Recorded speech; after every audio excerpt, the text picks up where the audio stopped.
backfield. Drake with the handoff. And goes the other way. Lots of running room in that direction. Down the sideline for the touchdown.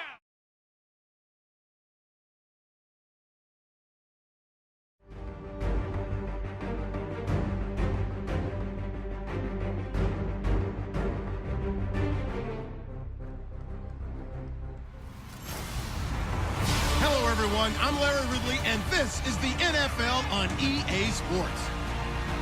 Both defenses will have to be on the watch for a pair of tight ends looking to find seams in the secondary. It's the Patriots going up against the Browns. The opening kick is straight ahead, so it's time to turn it over to my colleagues, Brandon Guyton and Charles Davis with the call. Gentlemen. Thank you very much, Larry. We are here on a beautiful afternoon for football. Today, we're set for a good AFC matchup between the New England Patriots and the Cleveland Browns. Hi again, everybody. Alongside my partner, Charles Davis, I'm Brandon Guyton. And, Charles, we saw Larry focus on the tight end matchup in his open. You think it's one to watch, don't you? Definitely one to watch because these guys can create such big plays by all the different things they can do. Line up out wide, in the slot, line up in a normal tight end position, and then who are you going to cover them with? Is it a linebacker, a defensive back? They create mismatches all throughout the game. Here's Travis Coons now ready to get this one started. And off we go from Cleveland. On the return now, here's Keyshawn Martin. And he'll get it up across the 20 to the 21-yard line. And bringing the Patriots out, Tom Brady. And Tom, now the second youngest and second oldest quarterback to win a Super Bowl after winning it this past season. Going to turn 40 on August 3rd. How much does he have left in the tank? I would say that the tank seems like it's darn near full. And I can't believe I'm actually saying that because no one is supposed to be playing at that type of a level at that age in the NFL, yet Tom Brady's doing it. And it's absolutely phenomenal to watch. We know it's going to come to an end one day, but I'm projecting it out farther than I ever would have thought because of the way he played this past season. This is the offense we're going to see coming up in this one, and LeGarrette Blount, the featured back.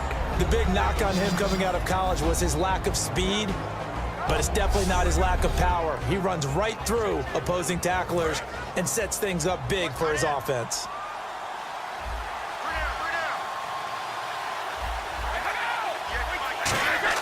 Brady will try again on second down.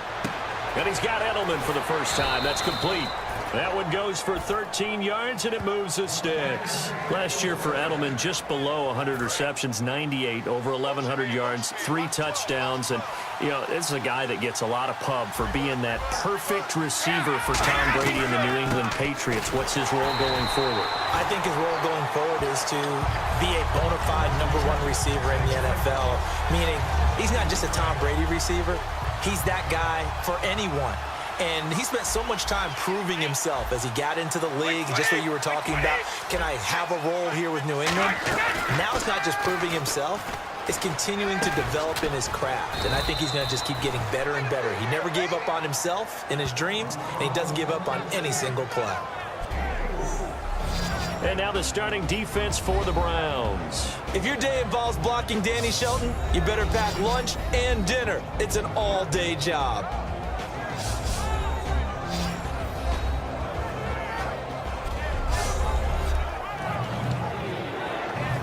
Short of the sticks after that completion, and now it's third down for this offense.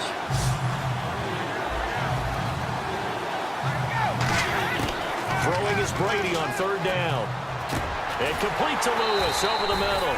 And he'll get nothing out of that one. No gain at all on the play there, and that brings up fourth.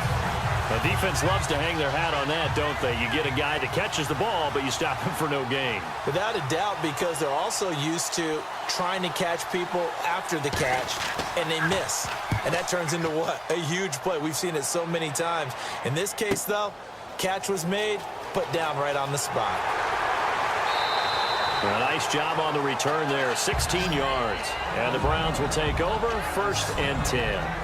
Cleveland comes out on offense, and we focus in on RG3, Robert Griffin III, who last year got injured in Week 1, wound up only making 5 starts. Obviously, the Browns struggled, Charles.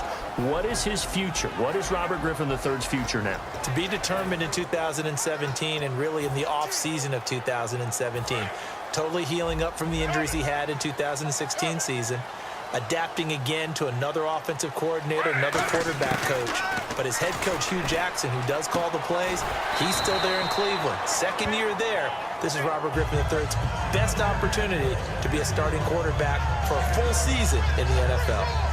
And there's another completion to the tight end. And let's face it, it is hard to overthrow a 6'6" target. It is indeed. Quarterbacks like their speed guys. They like that huge 6'6" target that they've got in him. They really do, and it reminds me of what one great tight end told me once. He had told his quarterback, just make sure you throw it up there. You know, kind of like put up on the top shelf where the kids can't get it. And trying to give a lift to this offense today will be the Duke, the former Cane, Duke Johnson. Comes from a great tradition of runners at Miami of Florida. He's one of the best ones we've seen in recent years.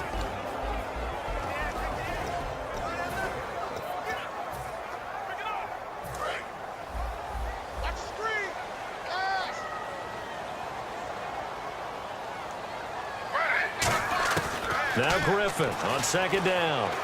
Finding time. And he'll be hit as he releases it. And that'll fall incomplete.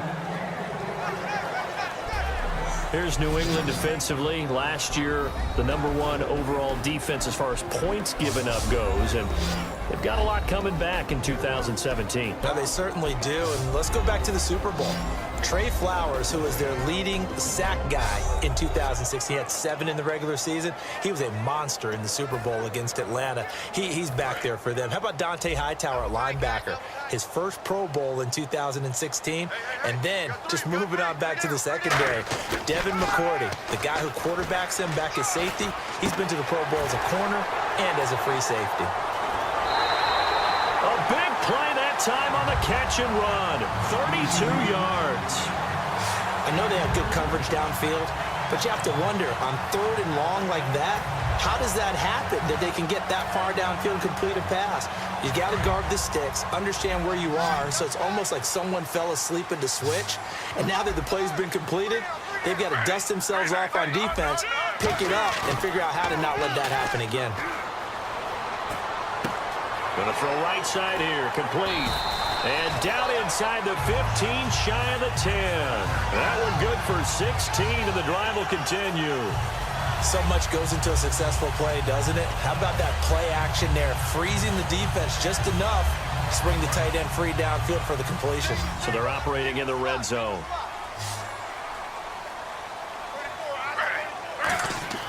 Throwing now, Griffin on 1st down.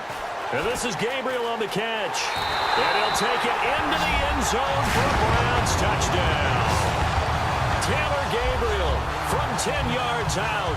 And the Browns have taken the early lead.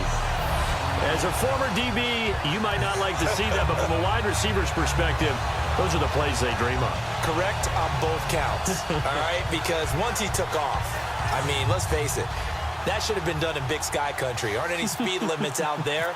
And off he went. Glad I wasn't the one trying to chase him. It's up and through to make it 7-0 Browns.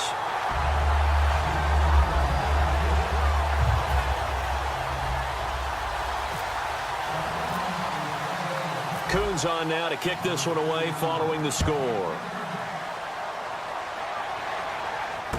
Fielded about a yard deep. And he'll take it back to about the 19-yard line.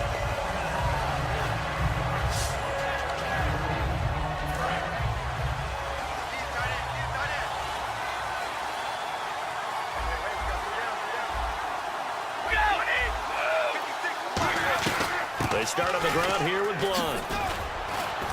He had a quick little spin move, but the door shut fast as he's dropped. And give him 4 yards there. It'll be 2nd and 6. And this will probably be the last play of the quarter.